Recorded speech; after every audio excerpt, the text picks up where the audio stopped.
workshops, I'm meeting totally different people. If I'm teaching, I'm just teaching in the surroundings where I am always. So the workshop offers me the opportunity to go out into the world and show the methods and the ideas I have developed to also try them out, but also to have the opportunity for exchange. That's actually the most important thing, to see what I have in my mind. Is it really only my idea, or can I bring it out and other people might be benefited from it?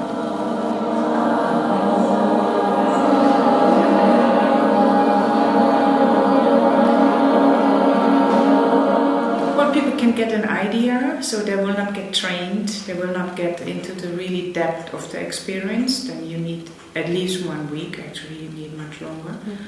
But they get an idea, and they get what is important for me. They get some awareness, because if you think of that, the voice has so much power, and we use it without awareness, and we are not using even the energy what is in it. So I think the awareness of thinking about it, that's a big benefit, and that's what I can give in one day.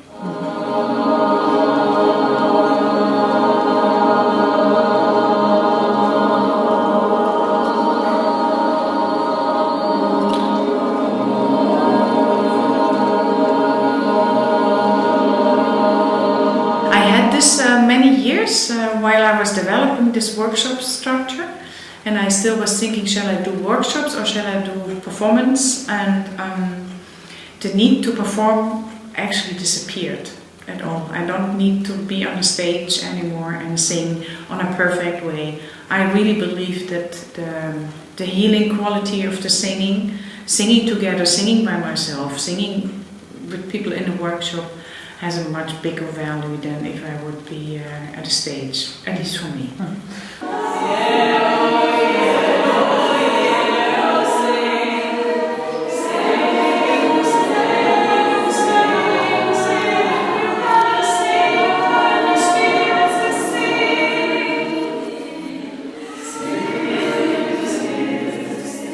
Když jsem přišla jsem trochu pozdě.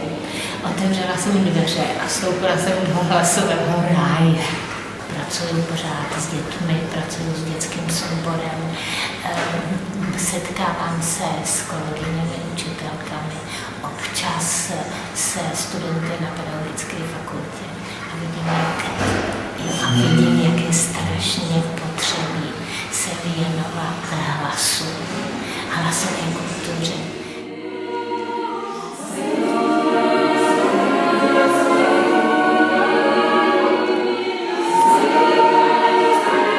Well, I will show tomorrow a case. So in my therapies, it happened very often.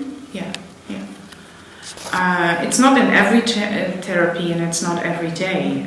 But those are really special moments when you know now the voice was the thing what made the difference.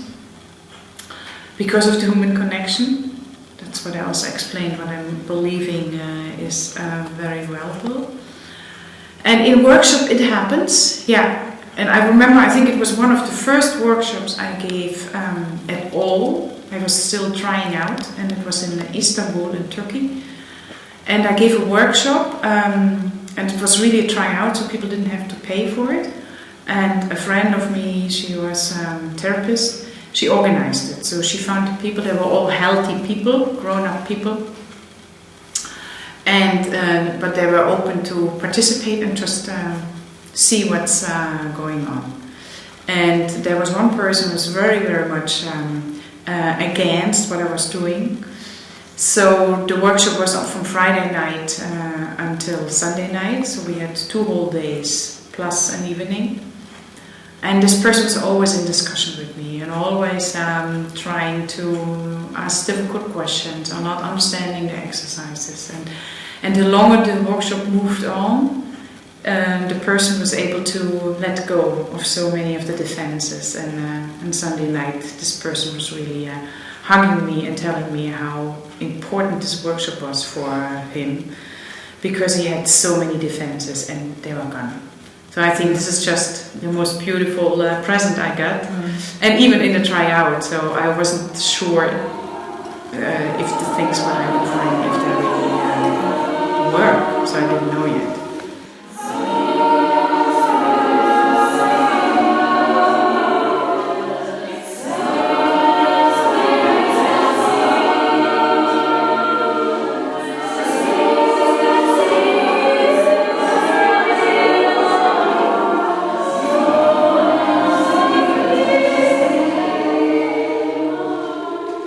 Well, I think in the beginning there are differences. When you start the workshop, you're singing with Spanish people, you're singing with Korean, totally different language. You're singing with Europeans, with Americans. In the beginning it's always different, but the music is able to unite the different expectations. And when I'm going into the real vocal work, what I'm saying it's innate, so every human being has it. So the cultural differences actually disappear, because a sound of pain, as I always use as example, sounds in Korea the same as in Argentina. It is an expression of a human expressing that the person has pain. So I don't need a language, I don't need a culture, I don't need anything to understand that, because this sound of tells enough and is international. Bylo to strašně pro mě silný. S tím, že jsem si naučila strašně moc věcí o sobě. Naučila jsem si, jak moc silný je hlas a co je v něm všechno ukryto. A chci to využívat dál, chci na tom pracovat dál. A abych si já sama podle mě naučila víc pracovat s tím hlasem a potom jsem mohla předávat těm lidem. Protože mě taky zajímá celá ta terapie tím hlasem. Protože dělám matematickou výchovu, tak jsou to techniky, které můžu podle mě nějakým způsobem zapojit i do té své práce. Implementovat tam samozřejmě třeba v té rovině jako terapeutické, ale po té rovině jenom jako zážitkové.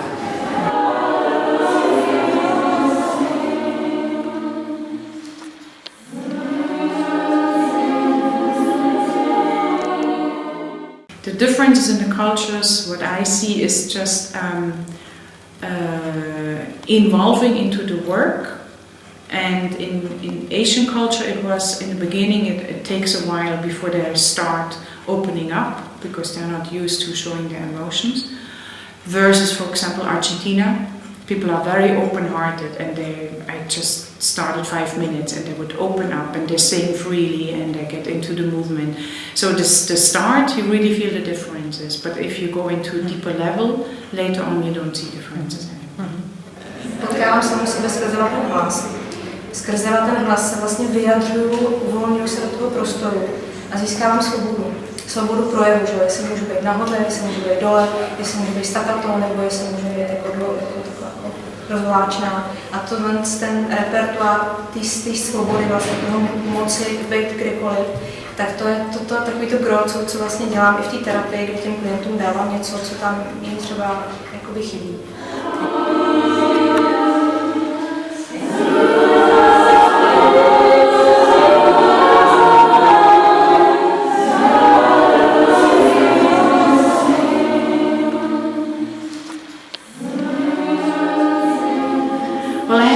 Actually, a German song I like to sing. It's a folk song. I can sing this for you. It's about a dream, and actually it's a sad dream. That in the dream the person is seeing a tree, and the tree is losing the leaves, and the leaves are falling down, and the person is collecting all the leaves. And then when she looks at the leaves, they look like blood, and it comes a bit scary if this is a symbol of that somebody has died. Mm-hmm. But it's still a dream. Ich hab die Nacht geträumet, wohl einen schweren Traum. Es wuchs in meinem Garten ein Rosmarin.